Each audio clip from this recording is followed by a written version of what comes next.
Tonight, after the sun disappears below the horizon, you'll probably reach for a switch without even thinking about it. The room will instantly glow with light, and to you, it will feel completely ordinary. But for nearly all of human existence, that simple action was impossible. Once darkness arrived, the world truly became dark. Not dim, not shadowy, completely black. Most people today have never experienced that kind of night, yet for more than 300,000 years, every one of your ancestors spent almost half their lives surrounded by it. For most of that time, there were no candles, no lanterns, no cities glowing in the distance, only the stars overhead and whatever fire they managed to keep burning through the night. So what did humans actually do during all those endless hours after sunset? The answer reshapes the way we think about sleep, imagination, and even human consciousness itself. Everything begins with fire, because fire changed human life more than almost anything else. The earliest convincing evidence of controlled fire comes from Wonderwork Cave in South Africa nearly 1 million years ago. And while fire provided warmth and protection, its biggest impact was something deeper. It transformed the structure of the human day. Before humans mastered fire, our ancestors behaved much like other primates. When darkness came, activity stopped. You climbed somewhere safe, hid in shelter, and stayed quiet. Moving around at night meant risking death. Human eyesight is terrible in darkness compared to predators.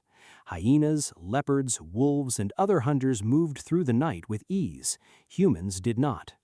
Fire changed the balance instantly. A campfire created a protected zone, a small circle where predators hesitated to enter. Beyond that glowing boundary was danger. Anthropologists studying modern hunter-gatherer societies have observed that even today, wandering too far from the fire after dark dramatically increases the risk of predator attacks. But the real revolution wasn't only safety. Fire gave humans something entirely new: extra waking hours. Before fire, useful daylight ended with sunset. Depending on the season, that might mean only 8 to 12 productive hours each day. Fire extended human activity several more hours every single night. Across thousands of generations, those extra hours slowly reshaped our species. In 2014, anthropologist Polly Wiesner published research after spending years documenting conversations among the Jew-Hoansi Bushmen of the Kalahari Desert, one of the last communities still living in a way similar to early humans. What she discovered was remarkable. Daytime conversations were overwhelmingly practical. People discussed hunting, gathering, resources, disputes, and survival. But once night fell and people gathered around the fire, conversation transformed completely. Stories dominated the evening. Myths, adventures, distant places, humor, memories, and tales about the origins of the world filled the darkness. Wiesner suggested that these nighttime gatherings around fire may have been where human culture truly began. The campfire became humanity's first theater, first classroom, and first spiritual space. Around those flames, humans learned to think beyond immediate survival. They imagined worlds that did not yet exist. In many ways, this is where humans became fully human. But nights in the ancient world involved something even stranger, something modern science only rediscovered recently. The way you sleep today may not be the way your body was designed to sleep at all. In 2001, historian Roger Eckertz published groundbreaking research after spending 16 years examining historical documents. He uncovered hundreds of references from diaries, medical texts, court records, letters, and even ancient literature that all described the same forgotten phenomenon: first sleep and second sleep.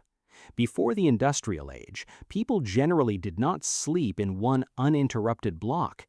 Instead, they went to sleep shortly after sunset, rested for about 4 hours, then naturally woke for 1 or 2 hours in the middle of the night. After that quiet period, they returned to sleep until dawn. This wasn't considered unusual, it was completely normal. And during those wakeful nighttime hours, people did all kinds of things. Some reflected on dreams while they were still vivid. Others visited neighbors, wrote, read, or simply sat quietly with their thoughts. A physician from the 1500s even recommended that couples use this period for intimacy because they would supposedly be more relaxed and rested. Historical texts described this middle-of-the-night interval as a peaceful, reflective state when the mind was especially calm. For centuries, historians overlooked these references because modern people assumed humans had always slept the way we do now. Translators often misunderstood ancient texts simply because the idea of segmented sleep seemed so foreign. But then, modern science unexpectedly confirmed it. In the early 1990s, psychiatrist Thomas Ware conducted an experiment at the National Institute of Mental Health. Volunteers were removed from artificial lighting and exposed to long periods of darkness every night, similar to the conditions humans experienced before electricity. After several weeks, nearly every participant naturally shifted into the same pattern described in historical records: about 4 hours of sleep, followed by a quiet, wakeful period, then another stretch of sleep before morning. No one instructed them to behave this way. Their bodies simply reverted to it on their own, as though an ancient biological rhythm had been waiting underneath modern life all along. Even more fascinating, Ware discovered that during the wakeful phase, participants entered a deeply calm mental state. Hormone measurements showed elevated prolactin levels, similar to those associated with meditation and deep relaxation. Participants described the experience as peaceful, reflective, and almost dreamlike. It wasn't merely interrupted sleep, it appeared to be an entirely different state of consciousness that most modern humans rarely experience anymore. So what erased it? The answer is artificial light. Beginning in the 1600s, cities slowly introduced street lighting. Paris was among the first major cities to adopt widespread street lamps under Louis XIV. Other cities followed. Night gradually became less dangerous and more navigable.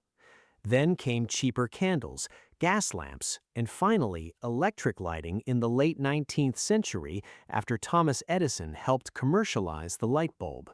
Within only a few generations, humanity's ancient relationship with darkness vanished. Even the word curfew reveals how differently people once viewed the night. It comes from the French phrase couvre-feu, meaning cover the fire. In medieval towns, bells rang at night, signaling people to extinguish flames and retreat indoors. Darkness was expected. Being outside after dark was often associated with danger, crime, or superstition. In many European cities, walking at night without a lantern could even be illegal. Night was something humans feared for most of history, until technology allowed us to overpower it. But conquering darkness came with consequences. Modern humans are exposed to artificial light for hours after sunset every single day. Blue light from screens and electric lighting suppresses melatonin production, the hormone responsible for regulating sleep cycles. Your brain interprets bright light late at night as daylight, delaying sleep and disrupting circadian rhythms shaped over millions of years. Studies have shown that people who spend just 1 week camping without artificial light experience dramatic resets in their internal clocks. Their bodies begin producing melatonin naturally at sunset again, almost as if ancient biology immediately reawakens. What disappeared wasn't only darkness. We also lost that quiet middle state between first and second sleep, the deeply reflective period that generations of humans once experienced every night. Today, if someone wakes up at 2 a.m., they often assume something is wrong, but historically, that pattern may have been perfectly normal. What we now label insomnia might sometimes be the echo of an older human rhythm trying to resurface. For hundreds of thousands of years, your ancestors spent their evenings beside fires beneath skies so dark the Milky Way stretched clearly overhead every night. They shared stories that carried knowledge across generations. They lived according to rhythms shaped by darkness itself.